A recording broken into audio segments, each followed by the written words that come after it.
August 17th, 1944, about 0347 hours, Saint-Malo, France. Major Friedrich von Krosigk stands in a stone courtyard, staring at 200 French prisoners. Men, women, teenagers, resistance fighters, civilians accused of helping the resistance. They're on their knees, hands tied behind their backs. German soldiers stand behind them, machine guns ready. Von Krosigk has his orders: execute them all, leave no witnesses. The Americans are 12 miles away. Saint-Malo will fall within 48 hours. Berlin wants all evidence destroyed, all collaborators eliminated, all prisoners liquidated. Von Krosigk is a Wehrmacht officer, 22 years of service. He follows orders, always, except this time. He looks at the 200 faces, sees children, sees old men, sees a pregnant woman, and makes a decision that will cost him everything. He turns to his soldiers: lower your weapons, open the gates, let them go. What happens in the next 72 hours will save 200 lives and end his. Friedrich Wilhelm von Krosigk was born November 3, 1902, in Ratzeburg, Germany.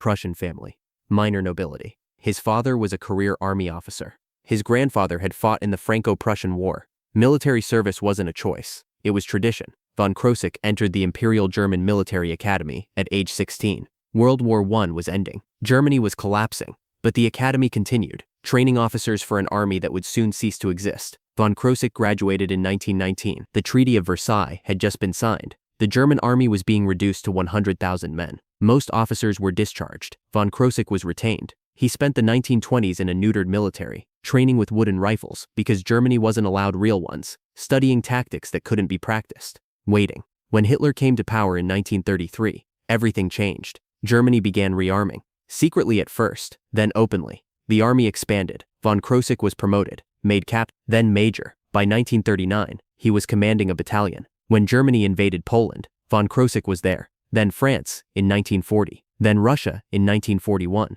He fought at Moscow, at Stalingrad. He saw things that made him question everything he'd been taught about honor and duty. The executions started in Russia. 1941, Wehrmacht units were ordered to assist SS Einsatzgruppen, special action groups. Their mission: eliminate Jews, communists, and partisans. Von Krosigk's battalion was tasked with rounding up civilians, herding them to collection points. The SS did the killing. At first, von Krosigk told himself he wasn't responsible. He was just following orders, just doing his job. The killing was someone else's problem. Then came Kharkov. March 1943, his battalion occupied a Ukrainian village, population 400. The SS claimed there were partisans hiding there, ordered the entire village liquidated. Every man, woman, and child. Von Krosigk protested, went to his commanding officer. These are civilians, old people, children. We can't just murder them. The commanding officer was blunt. We have our orders. Either you follow them, or I'll find someone who will. Von Krosigk followed the orders. His men surrounded the village. The SS moved in. What happened next took 4 hours. When it was over, 400 people were dead. Von Krosigk vomited, couldn't sleep for weeks, couldn't look at himself in mirrors.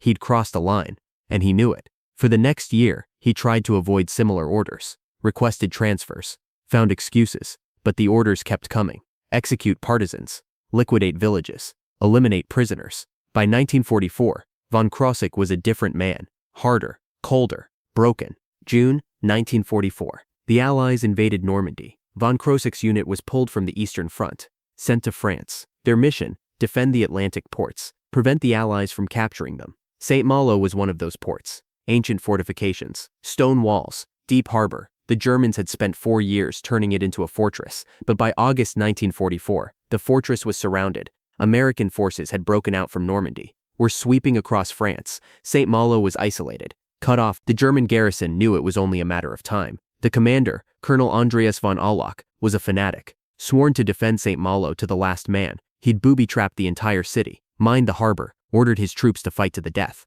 and he'd rounded up 200 French civilians, accused them of resistance activity, of helping the Allies, of sabotage. He ordered them imprisoned in the citadel, the old fortress overlooking the city. Von Krosigk was assigned as their guard commander. His orders were clear: if the Americans breach the walls, execute all prisoners, leave no one alive. For 2 weeks, von Krosigk watched the prisoners. They were kept in underground cells, dark, cold, wet, no food except moldy bread, no water except what they could collect from leaking pipes. Von Krosigk walked through the cells daily, inspecting, making sure no one escaped. He saw their faces, memorized them. An old man, maybe 70, A schoolteacher, arrested for teaching French history. 2 teenage boys, brothers, arrested for painting resistance slogans on walls. A pregnant woman, maybe 20 years old, arrested because her husband was a resistance fighter. A priest, arrested for hiding Jews in his church. These weren't soldiers. These weren't combatants. These were people. And von Krosigk was ordered to kill them all. August 16, 1944, the Americans breached the outer walls. Colonel von Auloch called von Krosigk to his office. The end is near, Major, you know what to do. Von Krosigk saluted, walked back to the citadel, assembled his soldiers. 20 men, all veterans, all had been in Russia, all had followed similar orders before. He looked at them. Tomorrow morning, 400 hours, we execute the prisoners. All of them, machine guns. Make it quick. The soldiers nodded. No questions, no protests. They'd done this before. Von Krosigk didn't sleep that night. He sat in his quarters, staring at a photograph. His wife, his 2 daughters, back in Germany. He hadn't seen them in 3 years. Didn't know if they were still alive. Berlin was being bombed. His hometown had been evacuated. He thought about what his daughters would think if they knew what he'd done, what he was about to do. Thought about Kharkov, about the 400 dead, about all the orders he'd followed, all the lines he'd crossed, and he realized something. He was done. Done following orders, done being a killer, done being a coward. At 033 buck hours, von Krosigk walked to the prison cells. His soldiers were already there, machine guns set up, ammunition loaded. The prisoners were being brought up from the cells, lined up in the courtyard, on their knees. Some were crying, some were praying, some were silent, resigned. Von Krosigk looked at them, looked at his soldiers, and gave an order no one expected. Lower your weapons, open the gates, let them go. The soldiers stared at him. One sergeant spoke up. Sir, our orders? I'm giving you new orders. Release the prisoners. All of them. Sir, Colonel von Auloch will have us shot. Then he can shoot me. But these people are leaving. Now, for 30 seconds, no one moved. Then one soldier lowered his weapon, then another, then all of them. They opened the gates, started cutting the prisoners' bonds.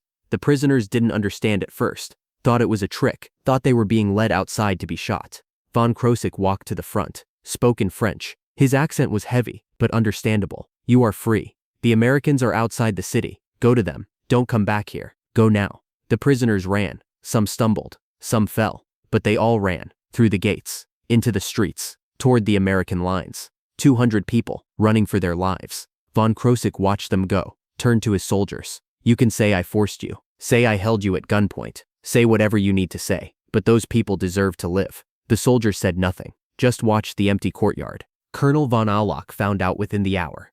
Stormed into the citadel. Found von Krosigk sitting in his quarters. What have you done? Von Krosigk stood, came to attention. I released the prisoners, sir. You what? I released them. You had orders. I did, and I disobeyed them. Von Auloch's face turned purple. You do realize what this means? Yes, sir. Court-martial. Execution. Probably.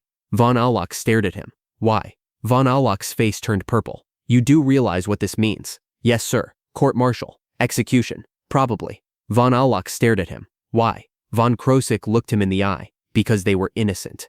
Because I'm tired of killing innocent people. Because I'm tired of being a murderer. Von Auloch drew his pistol. I should shoot you right now. Von Krosigk didn't flinch. Go ahead. It would save time. Von Auloch holstered his pistol. No, I want you to face a firing squad. I want you to know it's coming. I want you to think about what you've done. Von Krosigk was arrested, put in the same cells where the prisoners had been kept. Court-martial was scheduled for August 19th, 2 days away. The trial would be quick, the verdict predetermined, the sentence death. But Saint-Malo fell first. August 17th, 1944. American forces broke through the final defenses, captured the citadel, found Colonel von Auloch hiding in a bunker. He surrendered. Found Major von Krosigk in a cell. The American officer who found him was confused. You're a German officer. Why are you imprisoned? Von Krosigk explained. The 200 prisoners. The execution order. His refusal. The American officer stared at him. You disobeyed orders to save French civilians. Yes. The officer called for an interpreter. Verified the story with freed French prisoners. They confirmed everything. Told the Americans that von Krosigk had saved their lives. The American officer came back. You're being transferred to a POW camp. You'll be treated as a prisoner of war. Von Krosigk nodded. That's more than I expected. The French want to talk to you. Some of them want to thank you.